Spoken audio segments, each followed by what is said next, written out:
I accepted a random Instagram follow request on a quiet Tuesday night. If I had ignored it like every other request, none of what happened over the next 3 years would have happened. My name is Ethan. I was 19 and had just moved to a small college town in Oregon. Living alone for the first time felt exciting. My apartment was tiny, but it was mine. Most evenings followed the same routine. Classes, work, dinner, then a couple of hours scrolling through social media before bed. That night, around 10:40 p.m., my phone buzzed. A new Instagram account wanted to follow me. The profile looked ordinary enough. No profile picture, only a few posts and barely any followers. I almost ignored it, but I accepted the request without thinking. Less than a minute later, a message appeared. "Hey," I replied with a simple, "Do I know you?" "Not yet." I assumed it was just another random person trying to make friends online. For the next 10 minutes, the conversation stayed completely normal. He asked where I was from, what I studied, and whether I liked living away from home. Nothing seemed particularly strange, until he asked a question that made me stop typing. "How's the apartment with the brick wall behind your couch?" I slowly looked up from my phone. Behind me was the only exposed brick wall in my apartment. I had never posted a picture of it. I stared at the message for nearly 30 seconds before replying. "What do you mean?" The typing indicator appeared instantly. "I just thought it looked nice." A cold feeling settled in my stomach. There was no way he should have known what my apartment looked like. I told myself there had to be a reasonable explanation. Maybe he'd guessed. Maybe he'd seen me somewhere around campus. Or maybe someone was watching me much more closely than I realized. I tried convincing myself it was just a lucky guess. Still, I stood up and checked every window in the apartment. The blinds were closed, and the parking lot outside was almost empty. No one was standing outside. No one was looking in. When I picked my phone back up, another message was waiting. "You look nervous." My heart started pounding. I hadn't sent another message. I hadn't told him what I was doing. I typed back, "Who are you?" This time, he didn't answer. Instead, I noticed he had seen my message and then gone offline. For the next hour, I couldn't focus on anything. The TV was still playing in the background, but I wasn't watching it anymore. I kept replaying the conversation in my head, trying to find a logical explanation. The next morning, I showed the messages to my roommate, Jake. He laughed. "Dude, it's probably just someone messing with you." Maybe he was right. So I blocked the account and tried to forget about it. For nearly 2 months, nothing happened. Then one afternoon, while walking back from class, my phone vibrated. A new follow request, different username, different profile picture. But the first message was only 3 words. "Miss me already?" I froze. The account had no mutual friends, no posts, no information. I blocked it immediately without replying. That night, I barely slept. Around 2:15 a.m., my phone lit up again. This time, it wasn't Instagram. It was an email. There was no subject line. Inside the email was a single sentence. "Blocking me won't help." No signature. No name. Just those 4 words. For the first time, I stopped believing this was an internet troll. Someone wasn't just finding my accounts. They were following me. After the email, I changed every password I had. Instagram, TikTok, Gmail, even accounts I hadn't used in years. I enabled 2-factor authentication and made every profile private. For a few days, nothing happened, and I started believing I'd finally scared whoever it was away. Then, one Friday evening, I was leaving the campus library after finishing a group project. It had started raining. The walk back to my apartment usually took about 15 minutes, and the streets were almost empty. Halfway home, I noticed a man standing beneath a bus stop shelter across the street. His hood was pulled low, but I could feel him watching me. I looked away and kept walking. A minute later, I crossed another intersection and glanced behind me. The shelter was empty. I shrugged it off. Then I heard footsteps. Slow, steady. Always the same distance behind me. Every time I slowed down, the footsteps slowed too. When I walked faster, they matched my pace. I stopped completely, Silence. My pulse hammered in my ears. I turned around. The sidewalk was empty. The only sound was rain hitting the pavement. Feeling ridiculous, I continued walking. Just before reaching my apartment complex, I passed a small convenience store with bright lights inside. Something told me not to go straight home. Instead, I walked into the store and pretended to browse the shelves. From the front window, I could clearly see the entrance outside. About 30 seconds later, a man wearing a dark hoodie stopped outside. He didn't come in. He didn't check his phone. He simply stood there, staring through the glass. His face was hidden, but I knew he was looking at me. After nearly a minute, he turned around and disappeared into the rain. I waited another 20 minutes before leaving the store. When I finally reached my apartment, I locked the door, checked every window, and told myself I was imagining things. Then my phone buzzed. Unknown number. There was only one text. Smart choice. The store had cameras. I read it 3 times before my hands started shaking.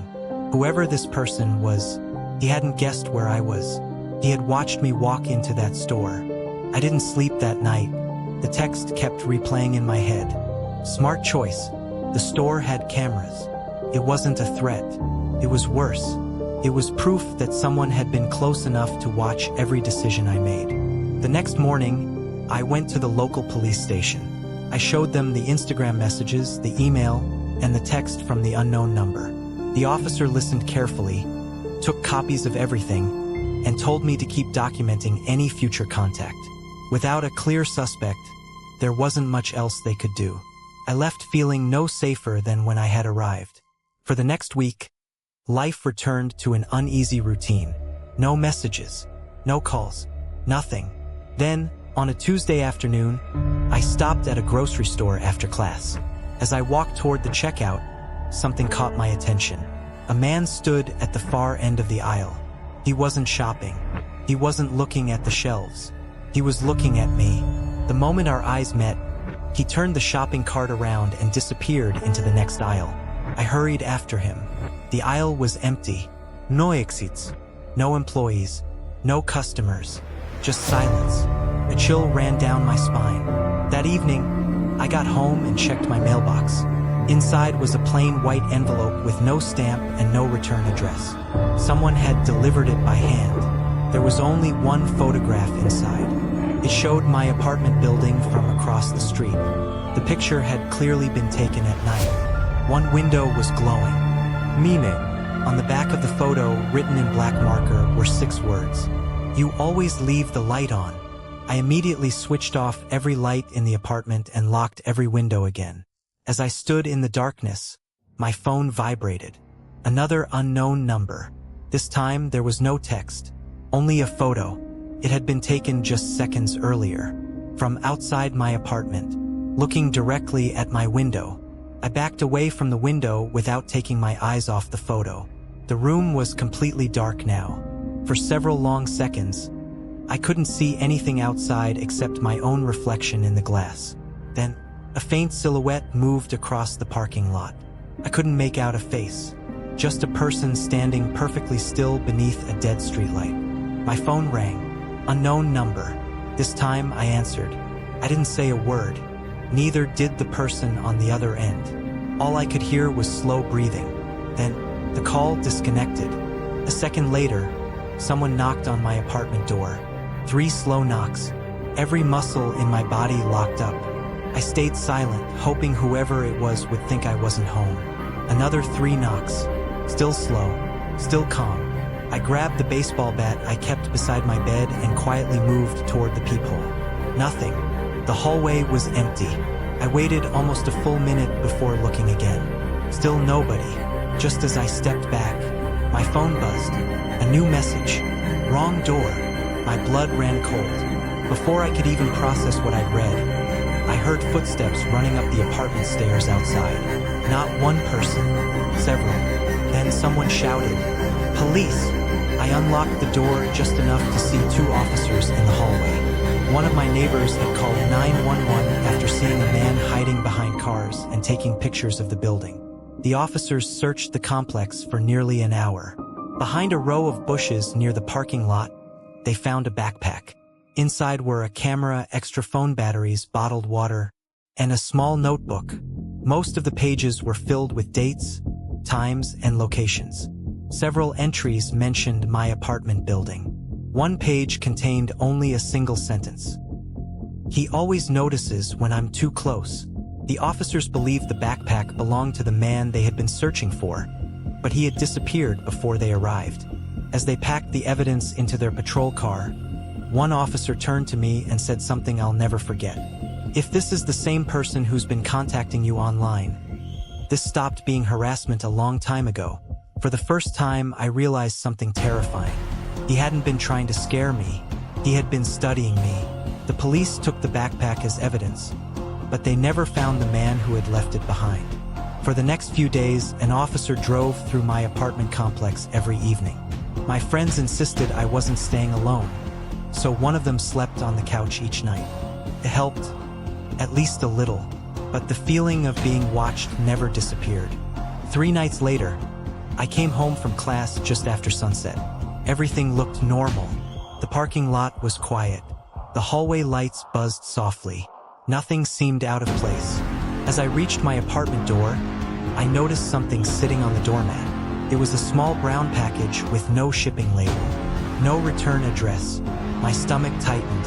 Instead of touching it, I called the police. 20 minutes later, an officer carefully opened the box. Inside was only a cheap disposable camera. The officer removed the film and later had it developed. The next afternoon, he called me back to the station. There were 27 photographs. The first few showed places I visited almost every week. The campus library, my favorite coffee shop, the grocery store. Then the photos became more disturbing. Pictures of me walking alone. Pictures taken from across the street. Pictures through the windows of buildings. The final photograph made my hands go numb. It showed me unlocking my apartment door. The timestamp printed in the corner revealed it had been taken less than 10 feet behind me. I never saw anyone there. The police immediately upgraded the case. Detectives believed the man had been following me for months, carefully learning my routine before making contact online. For the first time, they warned me not to post my location anywhere on social media, not even after I had already left. That night, I packed a backpack and stayed at Connor's parents' house outside the city. I thought putting distance between us would finally end it. I was wrong. At 2:17 a.m., my phone buzzed. Unknown number. Only one message. "You left, but you forgot something." I stared at the screen, confused. A second later, Connor shouted from downstairs, "Dude!" His voice sounded terrified. "Someone's outside." I slowly walked to the living room window. Parked across the street was the same dark sedan I'd seen near my apartment twice before. His headlights were off. The engine was running, and someone was sitting perfectly still behind the steering wheel, watching the house. Nobody in the house spoke for several seconds. Connor quietly pulled the curtain closed while his father called 911. The dark sedan never moved. Its engine continued to idle. Whoever was inside seemed content to simply wait. 10 minutes later, distant sirens echoed through the neighborhood. As soon as the first patrol car turned onto the street, the sedan pulled away without its headlights. The officers searched the surrounding roads but couldn't find it. The next morning, detectives reviewed nearby security cameras. One camera captured the sedan clearly enough to identify the license plate. The vehicle had been reported stolen nearly a month earlier. It was another dead end. Over the following weeks, I moved to a different apartment, changed my phone number, created new social media accounts under a different name, and deleted almost everything about my old life from the internet. Little by little, the messages stopped. Months passed, then a year, nothing. Eventually, I allowed myself to believe it was finally over, until one evening. I was unpacking boxes in my new apartment when my phone buzzed with a notification from an email account almost nobody knew existed. There was no subject line. Inside the email was a single attachment. It was a photograph. The picture showed the front of my new apartment building. It had been taken recently. At the bottom of the image, someone had typed one sentence: "Home again." I never replied. I forwarded everything to the detective handling my case and deleted the email. As far as I know, the man has never been identified. Maybe he finally gave up. Maybe the police scared him away. Or maybe he simply realized that the fear of not knowing when he'd return was far more powerful than ever showing himself again. Even now, I never post where I am until I've already left. I keep my social media private, and whenever I hear footsteps behind me on an empty street, I don't turn around immediately anymore, because sometimes not knowing who's behind you is less terrifying than finding out. Subscribe if you enjoy true TCT horror stories. Lock your doors, check your windows, and if something feels wrong tonight, trust your instincts. I'll see you in the next story.